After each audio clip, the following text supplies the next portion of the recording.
Hello and welcome to Buena Vista, episode 203. I am Ben, and I am here invigilating a certification exam at the Al Cisneros International Institute for the naming of stoner metal bands. Behind me is a wall listing existing stoner metal band names. Names like Sleep, Space Slug, The Space Lords, Weed Pecker, Weed Eater, Weed Demon, Mono Lord, Dope Smoker, Green Druid, High on Fire, Toke, Cough, Resin, Telekinetic Yeti, Conan, King Buffalo, Acid King, Uncle Acid and the Deadbeats, Acid Mammoth, Mammoth Weed Wizard Bastard, Electric Wizard, Bong Bong Beer Wizard, Bong Lord, Bong Ripper, and Bongzilla. With me is Andrew, who, as part of his examination, must come up with a stoner metal band name that hasn't been used right now. The Weed Wizard's Taint. Oh, God, that's good. All right, you've passed. Congratulations. Yes, my wife is going to be so happy that I have finally stopped coming here. I've been here for 6 months. It took you a long time, and I'm so proud of you. Also with me is Lucy, who has to do the exact same thing right now. Oh, this is so embarrassing. I'm in the wrong place. I thought I was in the death metal exam. I was here ready to write down corpse pussy. And now I'm just, I'm stuck. It doesn't work for a stoner band. It doesn't. You would have passed with flying colours if this was the death metal exam, and it's sorry. such a shame that we found out all the me. members of Corpse Pussy were Nazis. Oh, yeah, it's, 3 of them Nazis, 1 of them was a Serbian war criminal. It's just really it's a big shame. Sorry, Lucy, you have failed, but that's because you came to room 201B instead of room 201A. Easy mistake to make. You know how it is. Next time. The exams run annually, so better luck next Maybe year. next year. And also with us is Theo, who, by virtue of how I've ordered this intro, has had the most time to think about it. Think of something off the top of your head right now. I'm going to go with Kung Fu Sativa Diva. Oh, God, that's nice. good. You've actually taken my job. They've decided to fire me. Now? You are the invigilator now. I get to use the word invigilator a lot. It's Very specific. At least twice a year, you know? Hey, Haven't the heard it in a while. invigilators will be doing this. What the fuck are you talking about? What the fuck is an invigilator? I think they're talking about nerd pervert. I believe they're describing those guys that wander around the city of Vivek in the game Morrowind. I never made it to Vivek. I always went left and then never got there. That game is 21 years old now. You have had ample time to fully explore the mythical world presented in the Elder Scrolls 3 Morrowind. I don't think I could do it at this point, perfectly honest. You're too busy raising a child and having a full-time job, or you just... Yeah, absolutely. I tweeted about this earlier, but I literally have on the floor there an extension cable. This bad boy. And, sorry, this is an audio medium, so I'm going to describe this to the listener. It's sort of what looks to me to be, I'm going to say, one half of maybe not a 5-meter extension cable. That's maybe a 3-meter extension cable. And what I want to do roughly, is run it from where my desk is, sort of around the back of the bookcase to where my guitar is. And it's been sitting on the ground for about a week. Yeah. Because I simply You haven't had time. haven't had time to do this. Yeah, I tried actively to literally deliver free weed to your door today, and you came to the conclusion that you are too busy for free weed. So what I did instead, And tell me if I have to edit that out. Oh, no. For excitement, I ate a pizza that was too hot for my mouth at around 5:30. 39 degrees, yep. I'm now drinking scotch, so it's sort of burning the inside of my mouth slightly. In between then and now, I watched 2 videos on YouTube while eating that hot pizza, and then customized the home screen, like the widgets and stuff, on a X-Demo 2016 Samsung tablet that I purchased off Kogan. And that keeps my to-do list on there for the things that I need to do, like set up the cat feeder and that sort of thing. And here we are. We'll do this for about 4 hours, and that'll make the time too late. And then I'm going to go to bed. Yeah, so that seems like all very good reasons for why there's no way you could have received delivered to your house free of charge some brownies that were baked fresh that have little bits of cut up Turkish delight bars put through them as a little lovely surprise. My goodness. Hey Theo, I know that you are currently on the NQE sleep system. That is the not quite enough sleep system. Patent pending. Is the 5:30 pizza more a result of like eating at the time that you currently can eat around your small son's whims? Absolutely. 100% we have moved dinner time back a full hour in like the last 2 months, because now he eats dinner with us in the time that he has before he starts screaming. So from 6 p.m. is scream time. He's looking at his watch while he's Finn eating. doing? Yeah. Okay, because I'm 100% a 5:30 p.m. eating dinner person now. That's profane. Yeah, that's awful. I would say that I regularly eat dinner at between like 5:30 and 6 p.m. And you are fucking stuffing that in at that point as well, before the chaos gets out of hand. Why wouldn't I? I mean, yeah, our kids like they eat dinner around kind of 6 or whatever. So they're that sort of age, you know. They got to be getting in the bath and getting ready for bed and all that sort of stuff by like 7:30.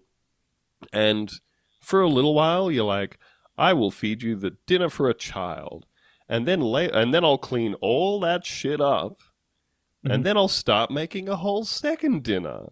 And then after a while, a perfectly made bolognese at 11:30 at night.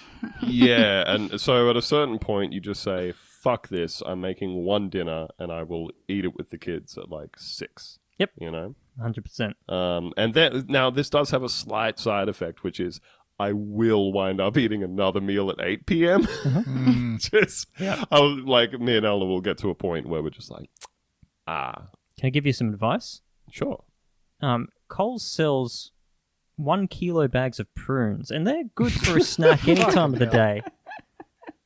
There's no meal time. Think of a time of the day. Just hit me with an hour. 1:30 a.m. Perfect time for prunes. Just pop a prune I in there. feel like Pop a prune in how there. many prunes can you eat in a day? Like what are they doing to your digestive system, really? So I think I would estimate 12. I eat about 12 prunes a day. Now, the Prune Association literally recommends that you eat 100 grams of prunes per day. The Prune That's coming Association from of them. where? I don't trust them. And yeah, furthermore, that's what they Australia, fucking would say. so the APA. Once The again, APA? I don't think that's what the APA is. Once again, Theo's in the pocket of Big Prune and bringing his propaganda on the show. Although I will say this, we do have a container of prunes in the fridge. Yeah, It's good. like it's like a little like a tub of feta or something like that. It's got a lid and then you pop the seal off. You got a bunch of wet prunes in there. And I've been living the Theo prune lifestyle where like I'm just about to go to bed, I'm a bit high. You got the little gap in your tummy. You Yeah. got a gap that's only so small. Is a prune that enjoyable? Are you enjoying this prune? Oh yeah, I yeah. am. And I love every Especially- bite. Okay. And when they're in the fridge, it's like a delicious cooling treat on the way down. Love a prune. Love several prunes. Can I just say, popping the seal off? I thought that was Heidi Klum's job. I think they're split up, but that still works. Are they? I'm not really kept up to date. Oh, you want Heidi Klum to give her ex-husband an orgasm now? Wow. I've not really been Wow. paying attention to the personal life of Seal, I'm afraid to say. Unbelievable. My goodness. Thank you for that very dated reference. I enjoyed it. Heidi Klum and They Seal split breaking up. Dark times. 2004. That was 17 years ago. What? What? When did they split up? 2004. Fucking hell. This is... You have welcome- lived more life since they broke up than you have. No. They got together then. They split up in Oh, sorry. No. Oh. Yeah, you're absolutely right. Thank you for fact checking Simply that. 9 God. years ago. They divorced, yeah. Welcome to Bunta Vista. This is the podcast for breaking celebrity news. My goodness. Heidi Klum and Seal broken up. Truly dark times on the horizon. Frightening things. Foretelling scary business of the future. And what better time to have a segment that we call Omens and Portents.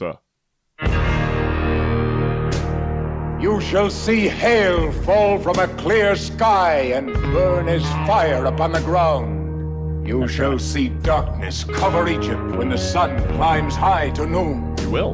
And you shall know that God is God, and bow down to his will. Probably. Yeah, I'll bow down to the flying spaghetti monster. You know what I'm saying? Touched by his noodly appendage, am I right?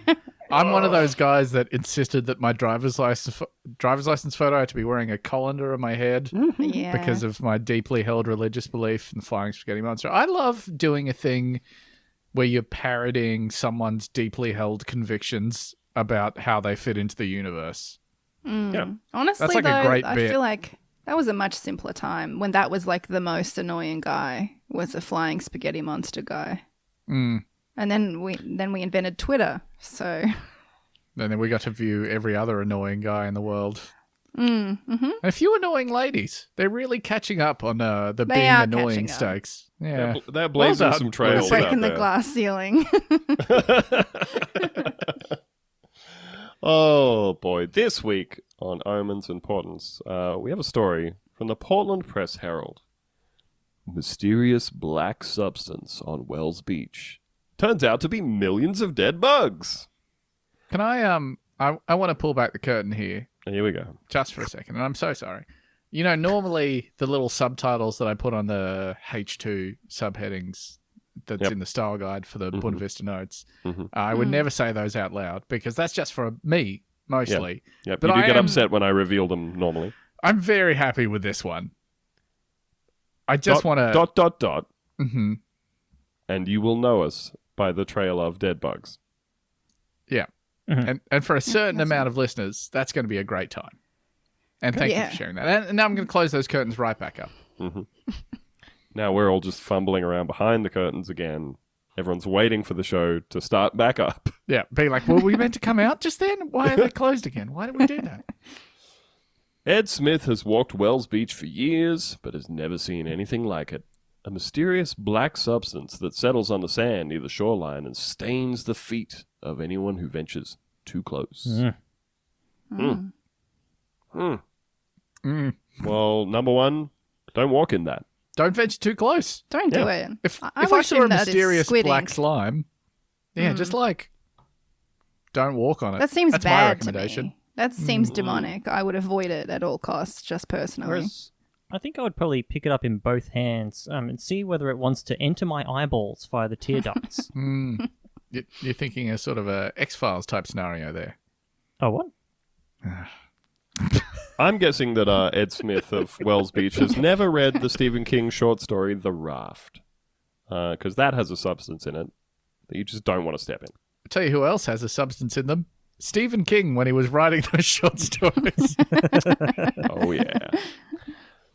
The man was addicted to cocaine. We're talking in a about way that was cocaine. very deleterious Yes. to his personal and professional life. That's an unfair characterization. He was addicted to many things. Yes. He was Wearing leather jackets. getting hit by vans. You can't stop at one. Well, I mean, he It's did. sort of like a Houdini type scenario where he's like, go on, hit me with a fan. Look, I want you to don't hit me even with feel that it. van as hard as you can. Okay. I wasn't ready. I was meant to tense was my gonna tense my entire body tummy. muscles. I misjudged it. I didn't have time to do my ki just before the van made contact with me. Are you again. thinking of Dean Koontz? No, I'm thinking of Stephen King. He was taking a walk, like by the side of the road in Maine, where he lives, and someone driving along on the road just like drifted over to the verge in this van and blasted him real Just like- hard. Recognized his leather jacket. and his glasses, and here we Like, go. that's Stephen King. Fuck this guy. Hey, I think that's the guy that writes very awkwardly in the voice of a black woman a little too often. Oh. Screech, you know? Jesus. Yeah, clocked him with that van, sent him like flying off into the grass and just drove away, I think. Did they just drive away? It's sort of like a Meet Joe Black situation. Yeah, and then he was just super fucked up for ages, healing up from being blasted by a van at 50 or 60 years old or whatever. Is this? and- Did he write Misery after this, or just a coincidence? No, I this think was he way before wrote that. middle-aged guy hit by a van Yeah. after that happened to him. There's a lot of... It's hard to tell when you're reading it, but there's a lot of real-life influence on it. The vanning. Ed first noticed it Sunday night. When he went back out Monday, it was there again.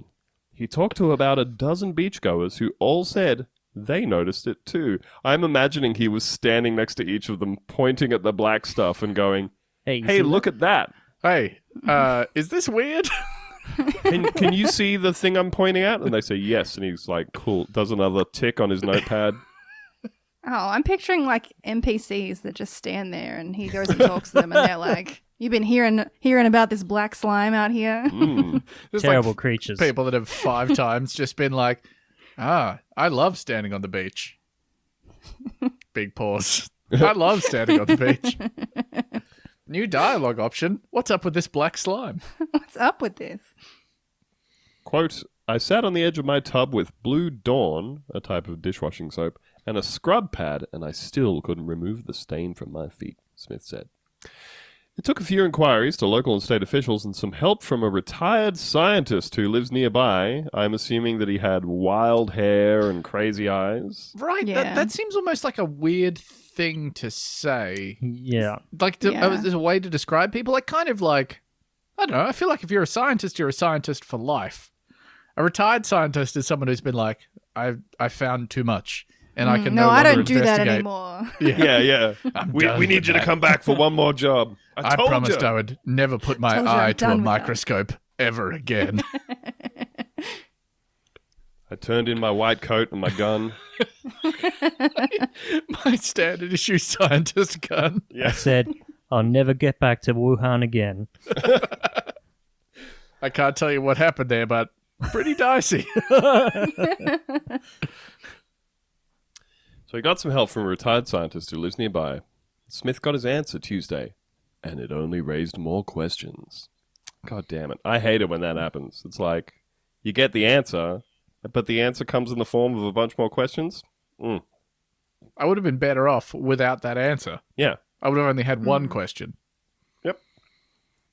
According to Steve Dixon, a marine geologist. What? What? It's normally a marine there's- biologist. There's earth under there. Well, if you want I to don't study think the, that- No. that right. the rocks God, and stuff, it's so good having a smart person on this podcast. It's all, it's geology, all water. biology, vastly different things. As soon as They don't as soon teach as you your this at feet school. as soon as your feet can't touch the bottom anymore, it's water all the way down to the center of the earth. That's my understanding. Okay, well, glad to be proven wrong. Do you think... Yeah. No, I just realized that what I was going to say made absolutely no sense. I'm not going to do it. I was going to say that Geodude is the exact intersection of marine biology and marine geology, but Geodude is not a water-based He's Pokemon, just a so that rock. doesn't scan at He's all. Yeah. not at all a water Pokemon. All right, but Not sure if about you that one. if you remove the marine element of it, is that the business of a geologist or a biologist? If Geodude was in water, I feel that would... I mean, he is alive, though, so I'm He's not really weak sure. to water, actually. If Is I there recall a- correctly. Oh, Is looks there like a- you're like the marine geologist here. Is there a mud-based Pokemon? Yeah, Yeah. mud Oh, for kips. sure. Isn't that a Mudkip. fish? Isn't that a fish? I don't know. I haven't played a what about muck? Pokemon game since 2003. Since before Seal and Heidi Klum got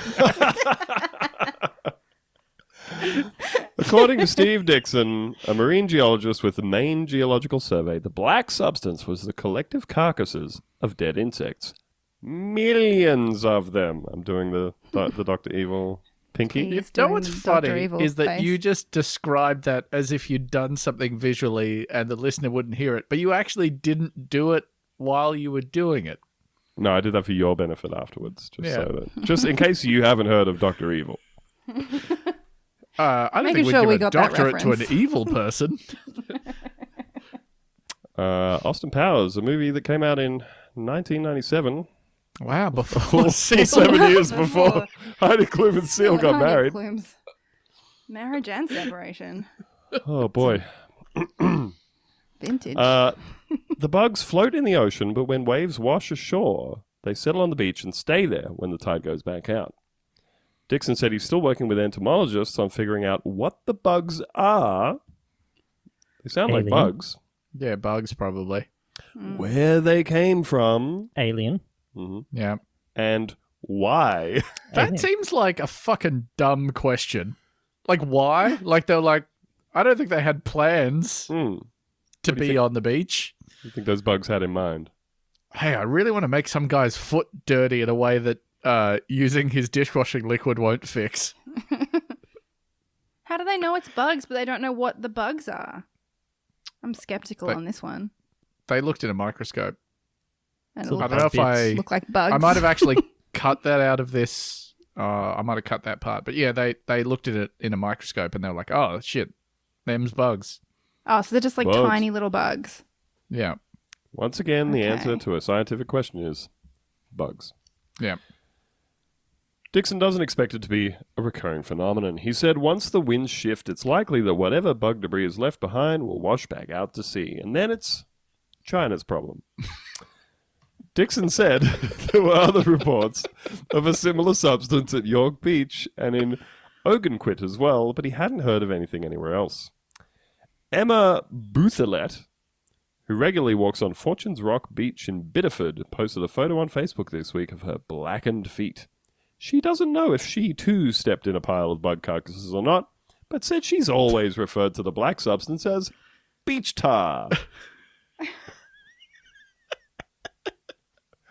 I've been out walking in the beach tar again. Another beach tar day. You know how we have those all the time. What she encountered is not unusual, she said. I think it was from oil deposits that washed up and mixed with sand and just stuck to your feet, she said. Did she get a microscope out? Is what I want to know. I don't think she did. That's what happens when you don't have a scientist involved. Relatively Yeah. chill about the idea that it might be oil, though. Yeah. Also not very chill. Prefer it's not oil. I'd prefer dead bugs, honestly. Yeah. Beach tar. Had a big drink of my beach milk and walking through the beach tar. Just having a nice stroll through some beach tar. Asked why the bugs might be staining people's feet, Dixon said bugs often eat plants that have pigments. In fact, in some countries, bugs are still used to dye garments. They're also still used to dye a lot of foods. So check that out if you are vegan. Cool. Huh. Are bugs animals? Well, they're not vegetables or say? minerals. Quote, you never know what nature is going to bring next, he said. Again, that's not nature, it's aliens. Yeah. It's a type of cryptocurrency, so it's not from nature. Could be from anywhere. Speaking of strange things brought to you from across the sea, it must be time for the shipping report. I'm itching for another edition of the shipping report. I hate to pull back the curtain again. But our listeners may have noticed somewhere in the last couple of episodes, I included a little bonus track after the episode had finished, which is just Theo singing the shipping report theme, including the ding ding noise at the end. And I played that for a couple of people in real life at the bar the other day, and they loved it. They had a great time. It was very nice. Loved the- Did you separate it from the... Like, was it from when Andrew played the theme and I sang along to the theme? No, someone had dropped out, and just while we were waiting, you were singing it to yourself in a way that I found, frankly, and I'm not ashamed to say this, adorable. I loved it very much. Can you please send that to me or I point me to actually, it? played that to a bunch of people that you more or less met when we went to dinner the other night. That was very nice. Ben's just been walking down the street, stopping strangers. Check this shit out. Hey. Listen to this. You want to hear my adorable friend? He's very adorable. Anyway, no more jokes. Here we go. This is the shipping report. Jokes stop now. No laugh zone. Sorry. The Egyptian. Stop that. The Egyptian offshore supply tug Inspector 7 reportedly sank in the Gulf of Suez, possibly because it ruptured its hull on a submerged wreck. Can we just point out that is spelt Inspector with an A at the end, as though it were like a Ronnie Size song from the early 2000s. Like maybe like a bad garage band, maybe. Might name themselves that. Something Ali G would be singing along to in his car. 100%. The container ship OOCL Durban contacted 2 gantry cranes while docking at Kaohsiung, Taiwan, knocking them both over and trapping the crane operators inside. Oh, dear. Terrifying. My goodness. Trying It's to avoid that horrible. if you can. Actually, I had a lovely chat this afternoon just before I came down here with one of our regulars at the bar who works in international shipping. And he was talking about how they have various incidents where the pilots that crew container vessels, so he works for the company that supplies the pilots, not the container vessels. It's a very weird, complicated thing, but he's talking about how legal battles over who is at fault in those circumstances are very, very complicated. So he was saying, in the example of this one that I just said to you about the guy knocking the cranes over, that say, if it seemed like the guy who was piloting the vessel was following the instructions that the port authority gave him relatively accurately, he would not be culpable for it at all. Yeah. Right, like how if you steered your old-timey pirate ship onto some rocks, but it was because there was a mysterious siren calling you, then Yes. you're not really to blame. Yep, 100%. It was the nude ladies with a fish instead of a bum. It was their fault. The siren precedent. Got it. An unnamed ultra-large container vessel experienced unspecified trouble in the Gulf of Aden. That's a little mysterious, isn't it? No, that's all I need to know. Oh, where unspecified the- trouble. Where the Gulf of Aden is, and I looked it up on a map, and it's a little gulf leading into the Red Sea, in between the Middle East and what's that? The Horn of? Is it? No, that's not the Horn of Africa. No, is it's it? below the Horn of Africa is the bottom of Africa? Is the eastern point of Africa there? Yeah. And it's sort of like a little rectum to the Red Sea, if you will. Mm. If you view that on the map, if you want to see the Red Sea's rectum, it's right there near Djibouti. Good to This is a know. no-joke zone, Theo. You learn something new every day. Well, I've been learning a lot from the shipping report because the website that I get this from, it seems to either be translated from Russian into English or written by Russian people that don't speak English very well. So a lot of the place names are slightly wrong, so I have to double check them. And then I'm learning about all sorts of new places I just didn't know existed. Oh, that is wonderful. That's nice, isn't it? Hey, it's me, Ben. I am on this episode, but this is not me from when we were recording the episode. This is from when I was editing the episode. I just want to say Theo was right. The bit he was referred to is the Horn of Africa, and I was wrong. I was wrong to correct him on. Yeah, sorry about that. Have a lovely day. Enjoy the rest of the episode. Thank you. Bye. The Finnish cargo ship Ramona ran aground off the coast of Gotland after steaming directly towards the land without making an attempt to turn. Rookie error. Silly. Yeah. I would personally make an attempt to turn if I was the ship's captain, but So because the ship's AIS, they're like automatic identification system, I think that might be what that is always broadcasting. You know, you can track, the same way you can track planes, you can track cargo vessels, and there's just a really long line leading directly towards the land, and then it just hits the land. The theory is that the captain fell asleep. Gotland. Well, the pilot fell asleep, not the captain, sorry. they should Gotland. probably have 2 of them. Yeah. More like than one get captain. Gotland. Am I right? That guy got. Gotland, of course, is a large Swedish island and province in the Baltic Sea. Its biggest town, Visby, is distinguished by its cobblestone streets and well-preserved medieval city wall. Oh, that sounds lovely. Pretty cool. Also, so the bit of land that he hit was the island of Faro, which is not to be confused with the Faroe Islands. It's different. Huh. We're all learning about places. Yep. The tug YKP Marine got her propeller fouled in rope while towing the container barge Namthong 39. The tug and barge subsequently drifted onto the beach of Koh Pratong Island, Thailand, grounding themselves. I am fixing to get my propeller fouled this weekend. Jesus fucking And Christ. simultaneously, while Sorry. it's That was a joke. I'm sorry. Wow. We had it's one also- rule.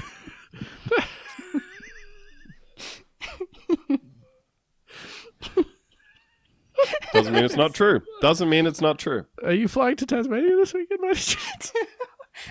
Happy to talking edit about? that question out. Truth in jest. Truth in jest. Yeah, Although there shouldn't that's be right. any jest in this segment. No jest. No, This is a no, jest-free I'm very segment. sorry. That was mirthful, and I apologize. This needs to be jestless. Okay. To be So, absent of jest. The general cargo ship Falcon Line began taking on water and was shortly abandoned by all hands in the Gulf of Aden. Back in the Gulf of Aden. We only Ben- just learned about it. It's come up Satan's twice. rectum, they Ben, call it in business. Yes. Ben, can I just interrupt? Just this is my shipping report observer. And you're not going to make any Hat. jokes here. No, because there's nothing funny about this. I just want to note that I feel like the names of the ships have not been particularly up to snuff this They've week, not No. been as funny as they usually Very are. straightforward. Yeah. or as cool. Like there's mean- there's no Ionic Hawk. Ionic Hawk, I think about constantly. That's probably the best one we've ever had. Yeah, so Falcon Line is my favorite one so far this week. I will say that the Falcon Line is when I take the racing line in my car when I'm taking a corner. Is that a joke or are you No, it's just observation because I drive a 1999 AU Falcon. okay? The general container ship River Thames ran aground in the, and let me see if I'm pronouncing this correctly, Balearic Islands in Spain and was subsequently refloated. The captain failed to report the incident to local maritime authorities. So some people saw that a ship ran aground and contacted the maritime authorities and were like, hey, did you know a ship ran aground? And then the ship refloated and started sailing off. And then the maritime authorities were like, hey, bro, what's going on? How's your day going? Anything of note happen? It seems like the naval version of like hitting a parked car and driving away, but it's very hard to do that quickly in a large But shipping it's just vessel. him, Yeah. though. It's just him, though. So it's like the naval version of slightly hitting the curb with your mag wheel. Well, I mean, you say it's just him, but it's like slightly hitting the curb with your mag wheel, but there's also 20 other people in your car. And I they've, mean, the skirt is pretty roomy. yeah, I've heard great things about Skodas. I have one more thing here from the shipping report, which usually I summarize the bulletins, but I'm actually going to read this one to you in full because this is particularly interesting. So this is a post on Maritime Bulletin from Mikhail Voitenko. The heading is Freighter full of hashish intercepted by Senegalese Navy, full stop. So what? And I can tell you're already intrigued. And let me read the text of this item of the shipping report to you. The Senegalese Navy intercepted small general cargo ship Arso 6 some 80 nautical miles north of Dakar, Senegal on June 5th and took her to Dakar, where she was docked late June 6th. The ship, according to local news agency, is, quote, full of hashish. Exact quantity still to be ascertained. Arso 6, with multinational crew, departed from Safi, Morocco on May 29th. There is a suspicious time gap in her track, some 20 hours, while she was passing Canary Islands. Just stopping in to pick some stuff up. You're just checking in, you need some chips. Got some chips, kept going. Comment, colon. So sorry, just to be clear, this is a comment that someone has added to this No. item in the shipping report. This It's is not- a it's not personal your comment. No, this is a personal comment from the person who's written the bulletin. he's done the job of stating the facts, and now he's adding a personal comment to the second half. This undying public interest to drug trafficking just beats me. We're all pushed into taking a drug, which is far more dangerous than any of your illegal stuff, like cocaine or hashish or whatever. It's so-called vaccine. That's the drug which must be stopped by all costs until it's too late. Oh, That I was- love that little mix up in the turn of phrase right at the end there. Like, we must stop this at all costs until it's too late. Yep, not before it's too late. Until, yes. The cocaine, though, absolutely fine. Yep, cocaine, hashish, whatever you're going to do. Do not give me the Pfizer vaccine. Cocaine never hurt anybody. I had, up until this point, never learned anything about the personal beliefs of the people that operate Maritime Bulletin, and yep, now I know. You got to assume that I feel like ship guys are a special kind of weird, right? I mean, the Like shipping boat industry has captains. they have been hit particularly hard by COVID, like as an I'm industry. sure they have been, yeah. Yeah, but it's the vaccine that's the real virus. Pandemic, Google it, 5G, Bill Gates, magnetic spoons, keys Yep. sticking to the side of your neck. Magnetism. Check it out. That's a. Yeah. I didn't read much about that. Why the vaccines give you magnetism? That Oh, sounds do you see awesome. Like that sounds do you see that? cool. Great video from today of like someone testifying to, I don't know, some fucking committee somewhere in the US. And they're like, well, how come my keys stick to me? And then it's a minute of them trying to get their keys to stick to them, but the keys just keep falling off. Oh, it's the fucking best. What? And at the end, they act like they've pulled it off. They're like, any questions? Pull it off. Eventually, they're just like fumbling one key off the key ring and like trying to surreptitiously lick the back of it before pressing it onto their Pressing forehead. their key on there. See what I mean? Sandwiching it into their cleavage. It's not falling onto the ground. Just jamming the pointy end into their ear hole and be like, well, why is it not falling out? Oh dear, that's terrible. And let's just hope that those people who are about to get their gigantic delivery of hashish find some kind of substitute. And we're praying for them that they don't have to take the vaccine. Fingers crossed. I would hate to be magnetic, It's not even going to get you high. I think. I think so. I've never really developed opinions on whether I would or would not like to be magnetic. It's I've never really come thought up in my about life. being magnetic. Yeah, it's never come up, but I'd hate to accidentally about like it. erase the data on my debit cards. oh yeah, Card. that would suck. Yeah. And my floppy disks that I've always got in my back pocket. Yeah, I'd hate to lose the 4.4 megabytes that I've got on there. That'd be really upsetting. Write in if I've got the amount of storage on a floppy disk wrong. You sure have, Ben. Ah, fuck. What size did they come in, Theo? like two. Well, if you're 260? talking about the canonical, like the hard floppy disk, the 120. the three and a half inch one, they're a megabyte 44, I think. Uh-huh. Oh, And then the big ones, the 5.25 inch ones, Yeah. which are the actual floppy disks, I think were in the order of a few hundred kilobytes. Right. Okay. Oh, So you can see where I goodness. got 2 4s from there, though, certainly. I do, yeah. Thank you, and I appreciate that. Look, I wasn't gonna. You asked. You know You what I love you weren't gonna pull on back the this curtain. podcast is that I love receiving feedback. Sometimes that feedback comes from a handsome, beautiful man called Theo, and sometimes that feedback comes from listeners.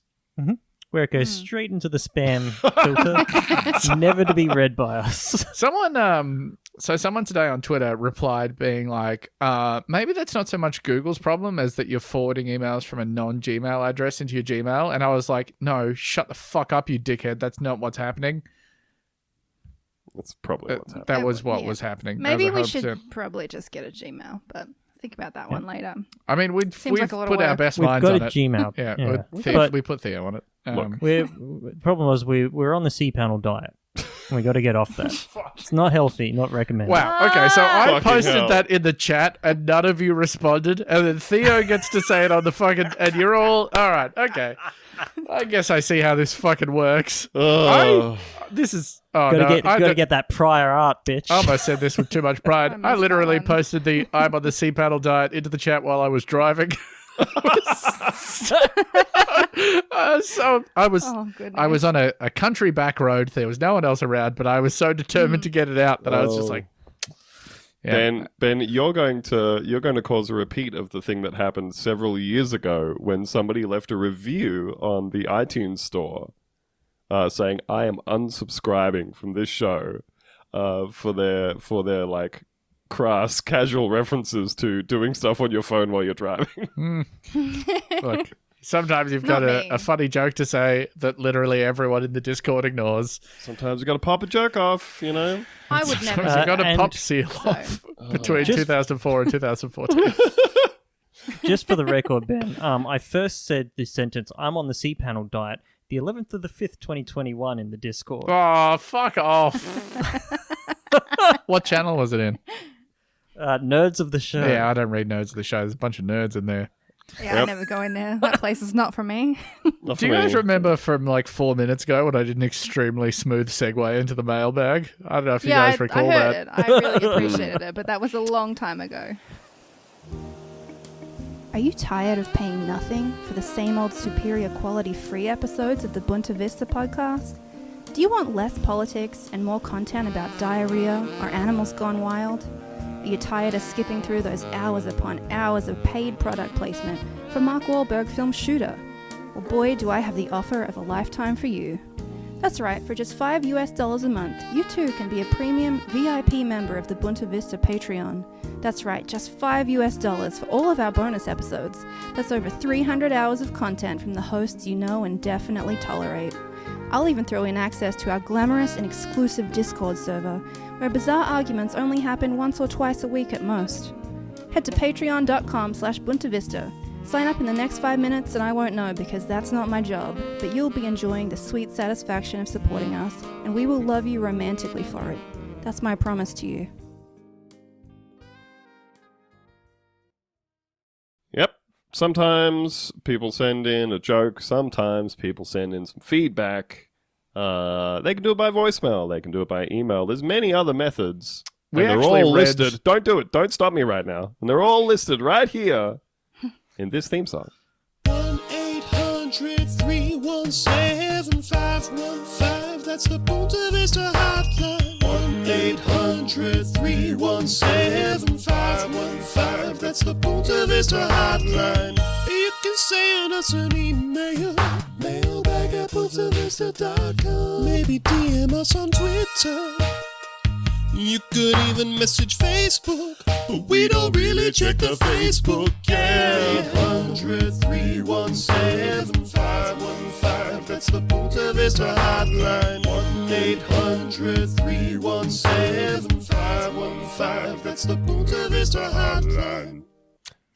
I think I'm going to have to update the song to say we don't really check any of them.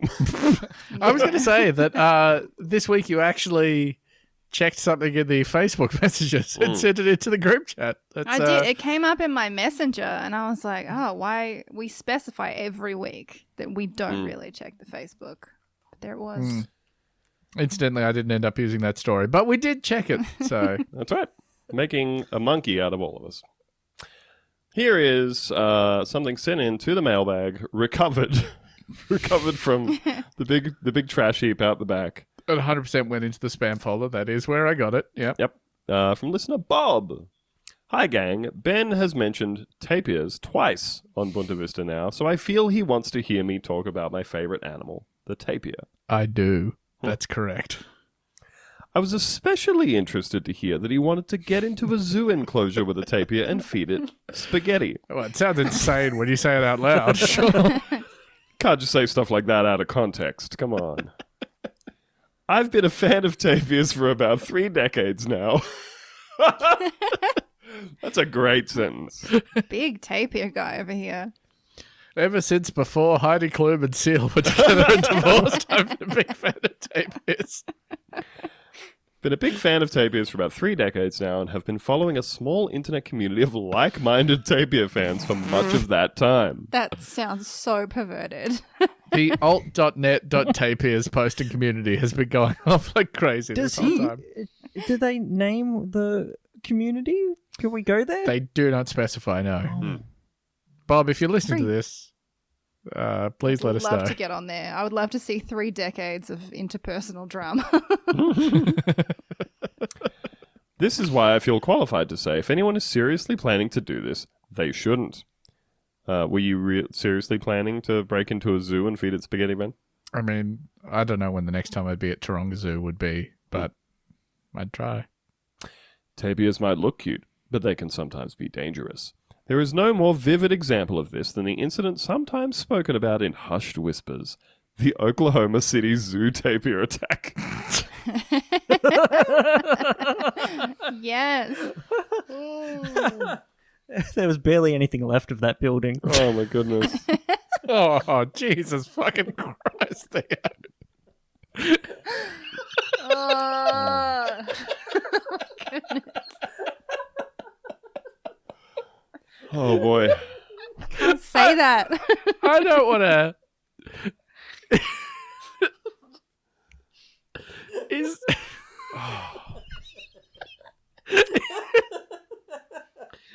the suggestion that a tapir did it? Strongly. It's more than a suggestion, I feel. Just picturing a YouTube thumbnail, picture of Theo on it. Timothy McVeigh, Fall Guy? Big picture of a tapir Yeah. in the background. So Bob has attached a 1998 story from the Oklahoman, written by reporter Jack Money. What a fucking name. Oh my god. Americans be called Jack Money. That'd be very old. That guy with he's got his fedora with the press card in it. Jack Money, the Oklahoman. No one would ever say no to you. You'd just be like, you're talking to Jack Money, bitch. That's Mr. Money. Imagine saying that to somebody, you know? Marrying a woman, making her Mrs. Money. I'm going to make you Mrs. Money. That's what you say to everyone at every bar you ever go into. Zookeeper loses arm in mauling at city zoo. Oh, no. I think probably just a quick heads up. It's a mauling. Yes, this is a content warning for a very violent attack from a tapir on a person. For a beautiful animal.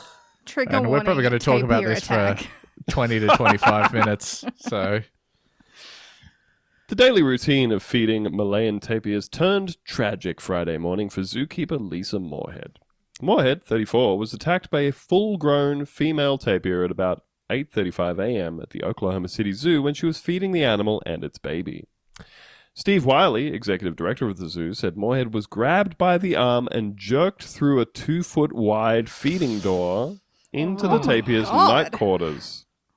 Once there, that woman got mauled. Quote, when she pushed a food dish in, the animal went for her, pulled her through the door, and then proceeded to do a lot of damage, Wiley said. A groundskeeper witnessed the attack and went for help, but before Moorhead could be rescued by fellow zoo workers, her left arm was severed at the mid-biceps. My goodness. By a yeah, tapir. whenever someone says that they got their arm ripped off, I'm picturing either a clean shoulder break or a clean elbow break. Mid-bicep? That is fucking horrifying. Sounds nasty, yeah. I'm just pulling up a picture of a tapir to look at. Yeah, they're no good. while I'm They're doing this. little fucking adorable snout pigs.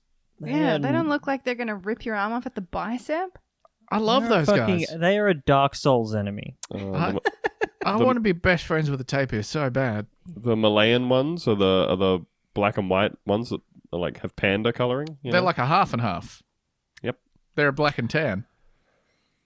She also suffered injuries to her neck, a punctured lung, and lacerations. Moorhead was still in surgery Friday evening. After surgery, it was expected she would be moved to intensive care, hospital officials said. Now, seeing as this story is from 1998, I'm guessing that she has already gone to intensive care. She has, yes. Yeah.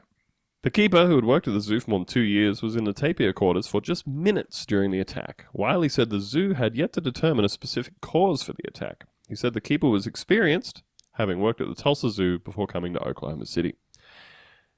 Tapirs are described by signs outside the exhibit as, quote, inoffensive, shy, and retiring. Yeah, retiring your arm from fucking service Hmm. because they ripped it off Nice. Yeah. in a I got brutal it. attack that changed this woman's life for the rest of her life in a way that was probably very hard to adjust to. They are four-legged mammals with prolonged snouts and upper lips and are distantly related to swine, hippos, and rhinos. Tapirs are native to the tropics of the Americas and Asia. Quote, she was doing her normal routine in the morning, Wiley said. There was another person in there with her, and it is obvious from her injuries that it is a good thing. That another person was there, you mean? I think Yes, so. she I think didn't they're get- saying they're glad she got injured. I know I'm always talking about the documentary Blackfish on here. You sure are. But one of the things that was really striking about that, because that it follows the same killer whale just being moved from SeaWorld to SeaWorld as it tries to murder people. One of the things that's wild about it is they talk to people who used to be they talk to people who used to work at SeaWorld and do stuff with the animals, and they're all like, yeah, so my qualification was I was a swim teacher. I was a lifeguard in summer sometimes, and they said, you're pretty good at swimming. You can look after these orcas.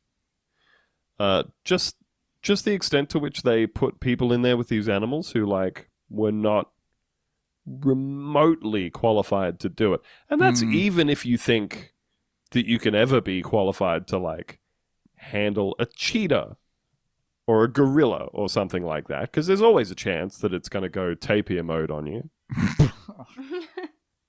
But just taking these people where literally their only qualifications were good at swimming.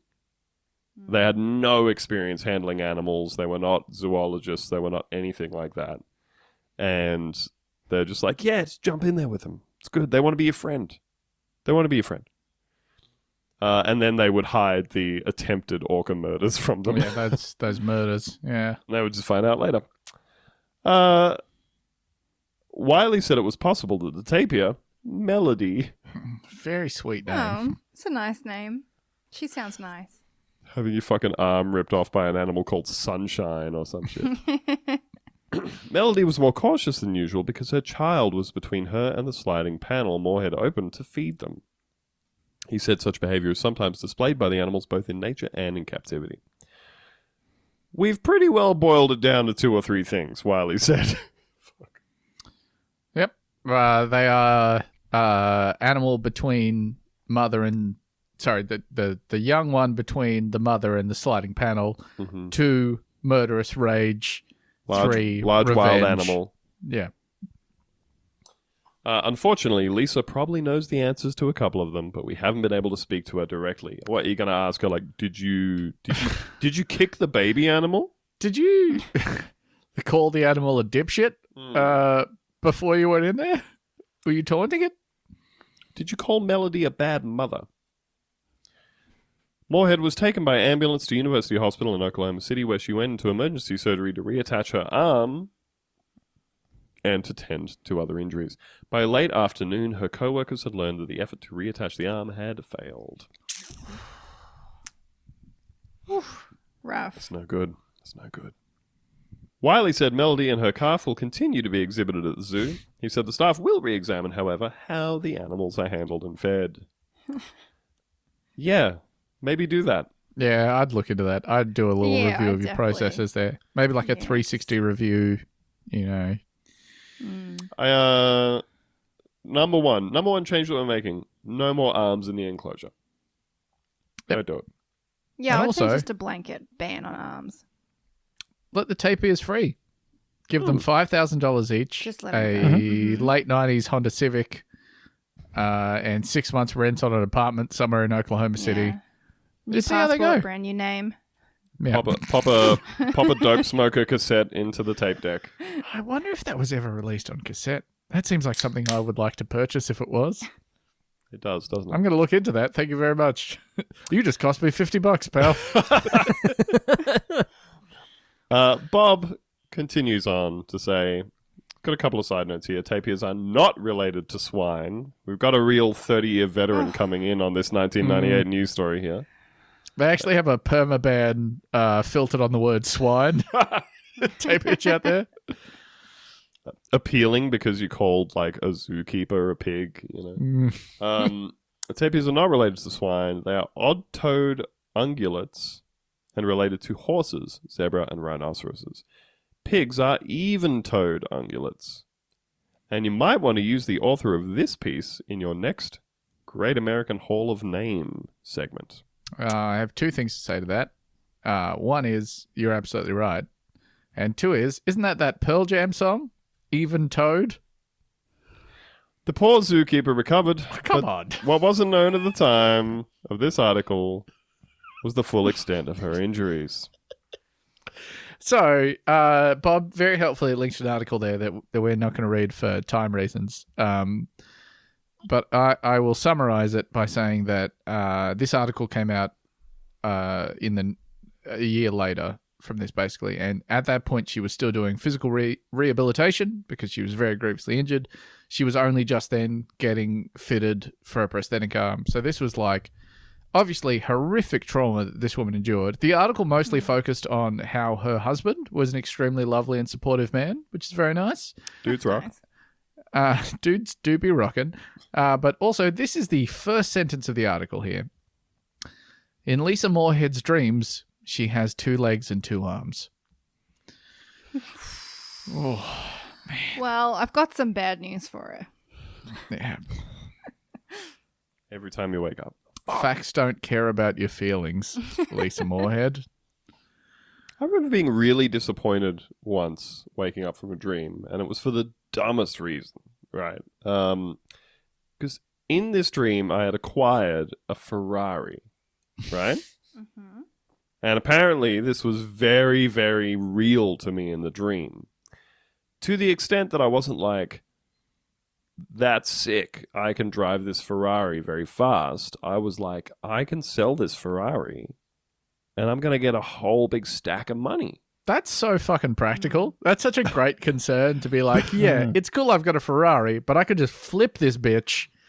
Yeah, so in the dream, it was very real to me, and I was convinced that I could flip this Ferrari and just come into a whole bunch of money, and that it would just help my life and my family. And then I woke up and realized I didn't have the Ferrari, and I was like, fuck.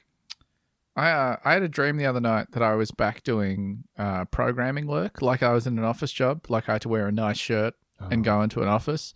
And then throughout that dream, I was like, no, I don't need to do this because I got a different job that's not programming. And I know that I did, but I couldn't remember what it was. So I was like, I guess I have to go along with this. It was awful. It's terrible. You woke up and remembered it was podcasting. Yeah, I woke up and just yelled, podcaster. I had a dream that I was giving a speech at my grandma's house, and there was a girl there who was from school, and she became a professional dancer. And she's like, "Oh, as part of the speech, you have to, participate with me in this dance. You must do the lambada. You must do the dance." And so we start dancing it, and like I'm just like completely unable to do anything. I'm like useless, and like everybody's laughing at me, and she's like, "Hey, what the fuck's wrong with you? Why aren't you dancing properly?" I'm like, "I don't know how to dance," and she like drags me around the place, and everyone's sort of, and by the end I've just melted down, just completely beside myself because I can't dance. I don't know why I should be expected Who told to dance these people for I this, could dance? for this speech. I don't really remember. I think that was the end of the dream. Lucy, have you had any fucked up dreams lately? Yeah, nothing I want to share because they will offer deep insights into my psyche. So I'll leave that to you guys. obviously- Oh, I thought that was what we were doing. We don't yeah, need you to tell the sucking off Shrek dream that you had. Like, you could do one of the different ones if We've you've got all another heard one going. about it enough. No, I had a dream last night that I found a loose baby walking the streets. Like a loose sorry? baby. And I was really What do you worried. mean by His baby was loose? just blown. It was just running around. He was near the road. And I was asking all the neighbors. And I was like, "Is this your baby?" And they were like, What's up "It's with not that my baby?" And then I called the police. And they were like, "Look, either we have to call child services. It's actually just really easier for us if you keep the baby."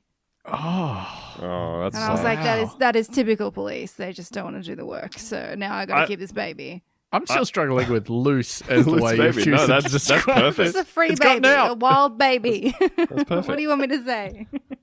I would be mad if that happened and they made me keep a stray dog, let alone a Yeah. baby. Yeah, but They made me you'd keep this, learn to this love stray that baby.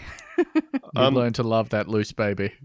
Both of my kids came in within the last night with bad dreams, and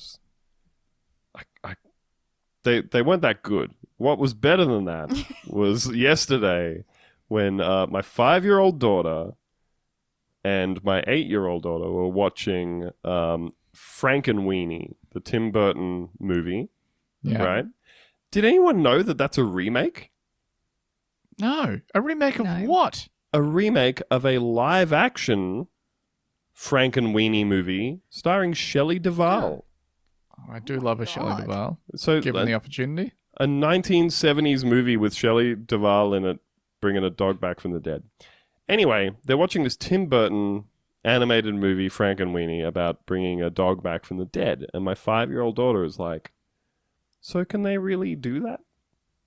I'm like, what? And she's like, make a dog come back if it's died.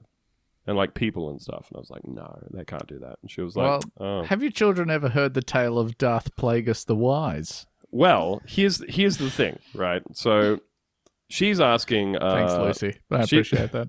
She's asking, is that a thing? Is that a thing that they can do? Bring dogs and dead people back to life? And I was like, no. And everything that we know about it suggests that you shouldn't. And she's like, she's like, so scientists can't. Don't. Yeah, she's like, so scientists can't do that? And I go, no. And she just sits there for a minute and she goes, I think that's what I want to do when I grow up. Necromancy? I said, Necromancy. you want to be a doctor who devotes your life to bringing people back from the dead? And she's like, yeah.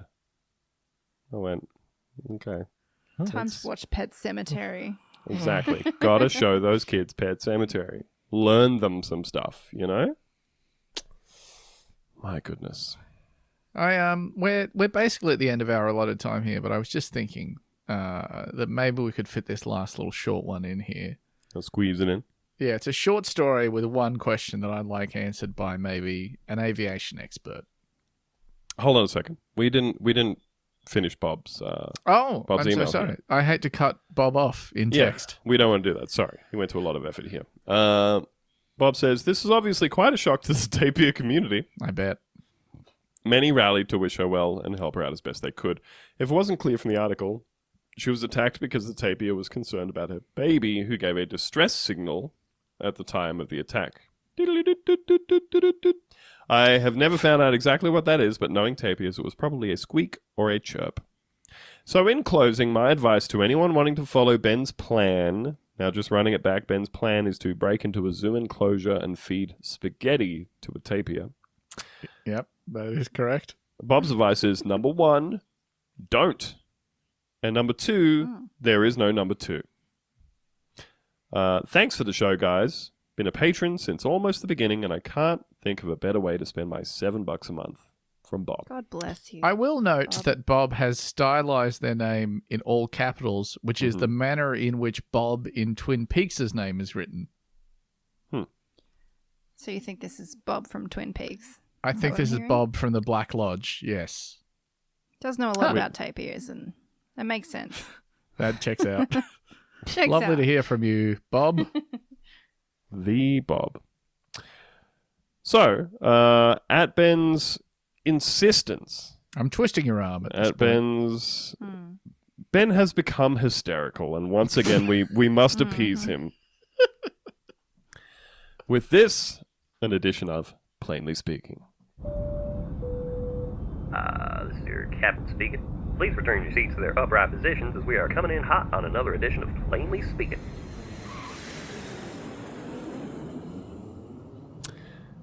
Plainly Speaking, it's where we chat about planes. This is from WSOC News, North Carolina.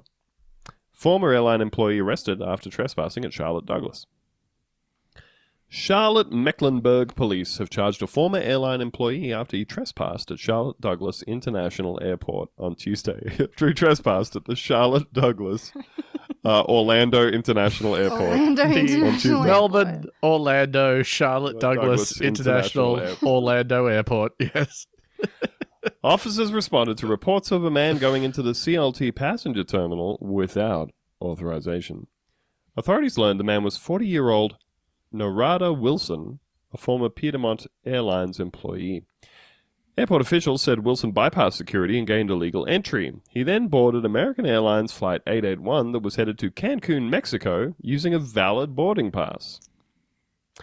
Once the flight crew was notified, the airplane was diverted back to Charlotte. Wilson was arrested once the plane landed and charged with trespass upon airport property. Officials said police inspected the plane after the incident. CMPD is assisting U.S. Customs and Border Protection and the FBI Joint Terrorism Task Force as they review possible federal charges. No other details have been released. Very confused. What we can take from this is that this man bought a flight to Cancun.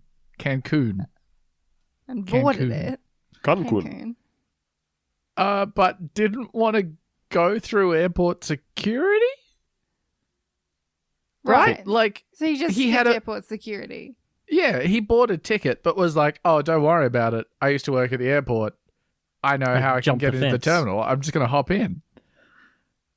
I'm going Like- to hop into my employee thing, then skip on out to the passenger terminal, and they've contacted the FBI Joint Terrorism Task Force. God. So, like, the assumption here, I read a ton of articles about this, waiting for one of them to be like, it's suspected that he was doing it because he was smuggling drugs or he was smuggling weapons or something. And there is none of that. This just seems like a guy who was just like, I don't want to have to take my shoes off. Mhm. I'm just go around. Yeah, he's just gone around. This is baffling. I Absolutely mean, I baffling. probably All- shouldn't, but you didn't have to turn the plane around. Like, They turned around like 10 minutes into the flight, like straight away. So, like, how do they know? The ground crew contacted. I don't know how they got onto him. It's pretty wild. But yeah, there's like one of the news stories I was reading. They talked to a couple that were going there for their honeymoon. Just like got on the plane and were like, "Yay, we're doing it! We're gonna have the best time ever!" And then literally, like immediately, they were just like, "Hey, sit down. We're going back." Don't do that, I guess, is the moral of the story. Yeah, Guess so. just like you gotta obey don't the care if- airport rules. So even if you didn't work there, like probably. I mean, you don't need to. Just do it. Just go through the thing where they humiliate you by scanning every single thing that you own. Yeah. It's probably fine. Catch it me, takes like 20 minutes. catch me if you can. Oh, you can? Oh, you caught me. Oh. You caught me more or less straight away. That seemed very easy for you. Oh man, I met a guy a week or so ago. We're in a very happy relationship. Now, I met a man who has just started working for the Australian Border Force. So obviously, when he told me that, I vomited all over myself and on him. Mhm. It's only natural. But he's this person who I otherwise thought was a very normal, quite lovely person who's just like, yeah, I've just started this job and I work in like I'm one of the like border security people at the domestic terminal at Brisbane Airport. And like he was telling a story that was meant to be a funny anecdote Oh no. about how a sniffer dog sniffed out weed, but then they couldn't find any weed in the guy's stuff, and he was like, "Yeah, we almost got him." And I'm like, "So you almost got a guy for not committing a crime?" Mm. We Like- didn't have any evidence of a crime, but I assume one was being committed. Yeah, I was like, Great "Oh man, story. you've been there for like a week and you're already an asshole." But I did learn an extremely useful fact. I learned 2 facts from talking to him. The first is that sniffer dogs are trained in one thing. So, like, there's a weed dog, there's a cocaine dog. You just got to there's get the an ice right dog for the day. Oh, Yeah. makes sense. So, you know how you have stories about where there are people that are like, "Oh yeah, man, I had like a half and I was trying to get into Splendor and a drug dog went right past me, didn't do anything." That's because that was the cocaine dog. So your weed didn't register with it at all. So drug dogs are trained individually. That was a lovely thing to learn. But also, fun fact, no acid dog. Interesting. They do not have an acid They should sniffer put dog. uniforms on those dogs. The Too- weed dog should too have a small, little tie-dye jacket on. Yeah, they don't. So if you want to smuggle like a few tabs of acid, maybe in a book that you're taking with you to wherever you're going, apparently that's fine. That's the Bunta Vista Crime Pass for this week. The Bunta Vista Crime Pass is you can smuggle acid Smuggle acid. No acid dog. domestically or internationally. So give that a bash. I was like, when I was talking to him, I was like, well, I mean, that's not like, it's not as chill as smuggling weed somewhere where you can just like land in a nice city and like smoke a joint, walk around and look at some historic buildings. You've got to like reevaluate your fucking relationship with the divine while you're walking around trying to order a hamburger from a McDonald's in France. A little tougher, but still, if you want to have drugs with you when you land, I guess acid is the one. Noted. There you go. Hmm. Well, that's it for us, folks. Thanks for stopping by. Thanks for listening. Apologies if you sent something to us to mailbag@puntavista.com and it vanished into the ether. Rest assured, we are going back through the archive that we found. We are. And Very slowly. we're making sweet, gentle love to each of your letters. If at any point you sort of send us an email detailing an it's a mad world situation where you buried some treasure in a location and we had to race to get it, we will now be racing to get it when we read that email. I'll be driving the motorbike. Yep. Ben's in the sidecar. I was picturing myself in that the truck that's hauling all the furniture. That's kind of who I thought I was in that situation. Watch the film It's a Mad World if you've never seen it. It has every single comedy actor from the 1930s through the 1960s in one movie, and it is tremendous. There you go. Well, see you next week, everybody.